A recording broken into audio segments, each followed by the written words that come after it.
Hello students, today we are going to discuss structure of sperm.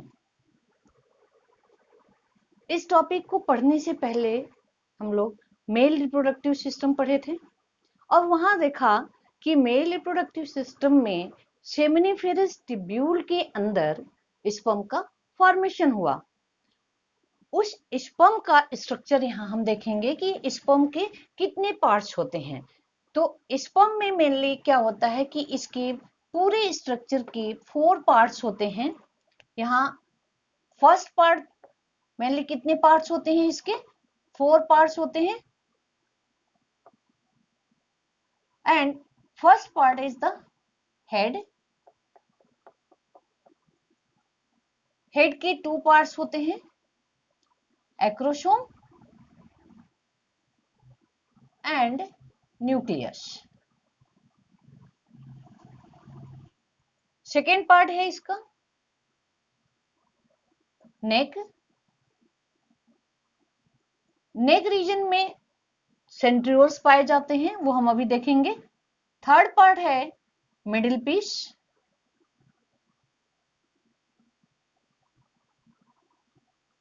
And next part is the tail. Last part is tail. अब यहां हम देखेंगे कि head में जो है ये 2 पार्ट्स होते हैं, एक्रोसोम और न्यूक्लियस। इनके फंक्शंस क्या होते हैं? Students, this topic is very easy topic and most important topic for board and NEET both. दोनों में यहाँ आता है। सीबीएसई बोर्ड के लिए तो ये टॉपिक मोस्ट इंपॉर्टेंट समझिए कि इससे जो है कोई ना कोई क्वेश्चन 99% उम्मीद होती है कि ये आता है, चाहे वो 1 मार्क्स का क्वेश्चन हो, 2 मार्क्स का क्वेश्चन हो या फुल डायग्राम जो है वो 3 मार्क्स में आता है। और नीट में भी इसमें 2-3 क्वेश्चन पुटअप हो सकते हैं। यहाँ आप देखिए हम चल रहे थे हेड में। हेड की 2 पार्ट्स होते हैं। फर्स्ट पार्ट है एक्रोसोम।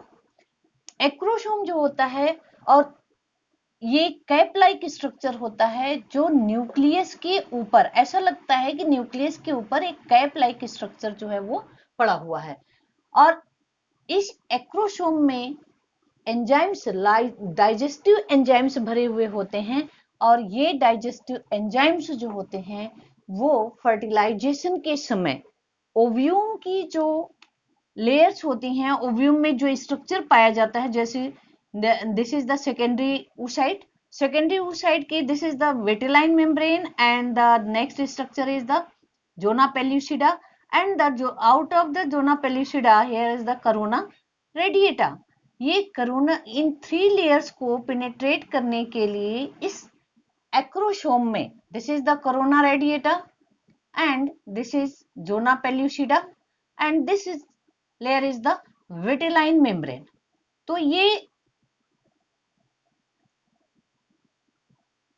तीनों स्ट्रक्चर्स को पेनिट्रेट करने के लिए एक्रोसोम में एंजाइम्स पाए जाते हैं, वो डाइजेस्टिव एंजाइम्स कहलाते हैं। उनमें से मेन जो होता है ये हाइल्यूरोनाइडेज होता है एक, और कोरोना पेनिट्रेटिंग एंजाइम होता है, और जोना लाइजिन होता है। ये पेल्यूसिडा लाइजिन एंजाइम्स, ये कुछ एंजाइम्स होते हैं जो एक्रोसोम में पाए जाते हैं इन 3 लेयर्स को पेनिट्रेट करने के लिए। और पेनिट्रेशन के बाद जो है फर्टिलाइजेशन प्रोसेस कंप्लीट होता है। तो हम शॉर्ट फॉर्म में कह सकते हैं कि acrosome help in the fertilization of the ovum. Second part है हेड का न्यूक्लियस। न्यूक्लियस में क्रोमेटिन मटेरियल होता है। ये इलांगेटेड स्ट्रक्चर होता है। न्यूक्लियस जो है वो इलांगेटेड स्ट्रक्चर होता है, हैप्लॉइड होता है। और इसमें क्रोमेटिन मटेरियल, जिसे हम जेनेटिक मटेरियल भी कहते हैं, जो कि ये पेरेंट से ऑफ स्प्रिंग्स में कैरेक्टरिस्टिक फीचर्स को ट्रांसफर करता है। अब हम आते हैं नेक्स्ट पार्ट में। Second part is the neck. Neck जो है ये शॉर्ट पार्ट होता है स्पर्म का, नैरो स्ट्रक्चर होता है। यहाँ आप देख रहे हो कि नैरो पार्ट जो होता है वो नेक कहलाता है। नेक में एक्चुअल में यहाँ सेंट्रियोल्स पाए जाते हैं। ये सेंट्रियोल्स 2 टाइप्स के होते हैं। सेंट्रियोल्स जो होते हैं जो नेक रीजन में पाए जा रहे हैं ये 2 टाइप्स के होते हैं। ये फर्स्ट है proximal centriole, proximal, and second is the distal. ये प्रॉक्सिमल सेंट्रियोल जो होता है, यहां हम देखेंगे कि ये न्यूक्लियस के पास होता है।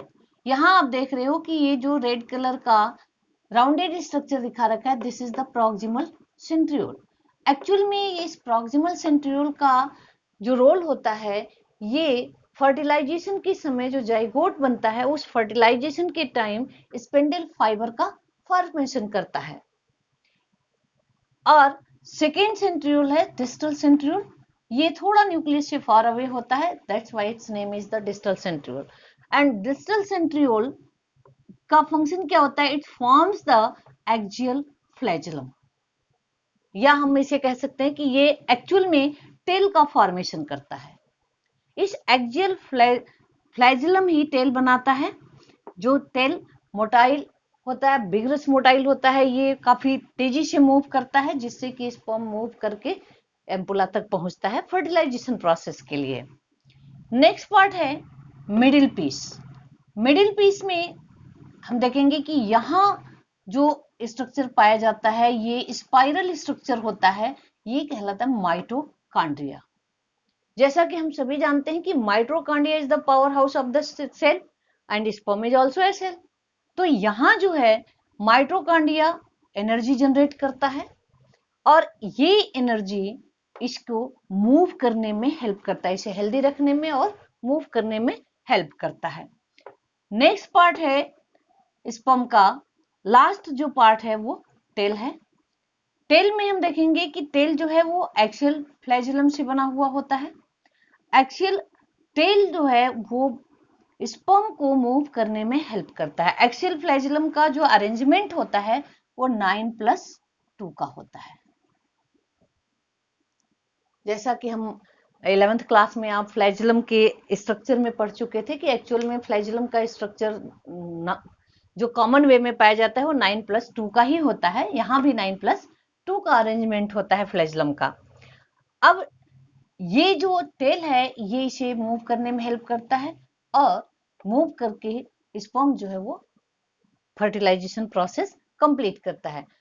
अब क्या होता है कि वन इजाकुलेशन में, जैसा कि हम जानते हैं, ये हम मेल रिप्रोडक्टिव सिस्टम में पढ़ चुके हैं कि वन इजाकुलेशन में नियर अबाउट 200 से 300, वन इजाकुलेशन में 200 से 300 मिलियन स्पर्म जो होते हैं वो इजाकुलेट होते हैं,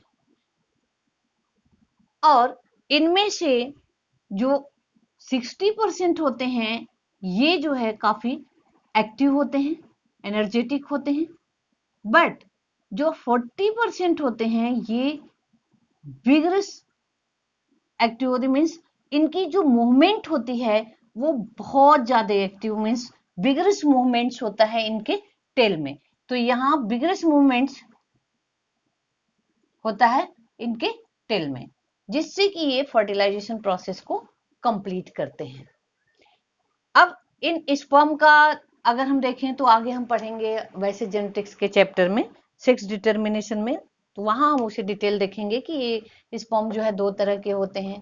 क्योंकि जो मेल में होता है, क्रोमोजोम्स जो होते हैं एक्स और वाई होते हैं, तो दो तरह के गैमेट्स फॉर्मेशन में एक्स और वाई क्रोमोजोम अलग अलग गैमेट्स में ट्रांसफर होते हैं। तो ये डिटेल हम जेनेटिक्स वाले चैप्टर में देखेंगे। यहाँ हमने ये देखा कि एक बार हम इसको रिवीजन ले लेते हैं कि स्पर्म के 4 पार्ट्स होते हैं। कौन कौन? हेड के 2 पार्ट्स होते हैं, एक्रोसोम और न्यूक्लियस। एक्रोसोम जो है फर्टिलाइजेशन प्रोसेस में हेल्प करता है। ये जो ओव्यूम होता है, ओव्यूम की लेयर्स को पेनिट्रेट करने में हेल्प करता है, क्योंकि यहाँ डाइजेस्टिव एंजाइम्स पाए जाते हैं। न्यूक्लियस इलांगेटेड होता है, हेप्लॉइड स्ट्रक्चर होता है, इसमें क्रोमेटिन मटेरियल होते हैं। सेकेंड पार्ट इसका नेक होता है, नेक में सेंट्रियोल पाया जाता है। सेंट्रियोल दो तरह के होते हैं, प्रॉक्सिमल सेंट्रियोल और distal centriole. Next part middle piece होता है, मिडिल पीस में माइटोकॉन्ड्रिया पाया जाता है। माइटोकॉन्ड्रिया में एनर्जी जनरेट होती है, और यही एनर्जी इस स्पर्म को मोटाइल बनाती है और हेल्दी बनाती है। नेक्स्ट पार्ट इसका है टेल। टेल की हेल्प से ही स्पर्म मूव करता है, और टेल का फॉर्मेशन किससे होता है? डिस्टल सेंट्रियोल से होता है। और ये पूरा स्ट्रक्चर स्पर्म का रहा। That's all.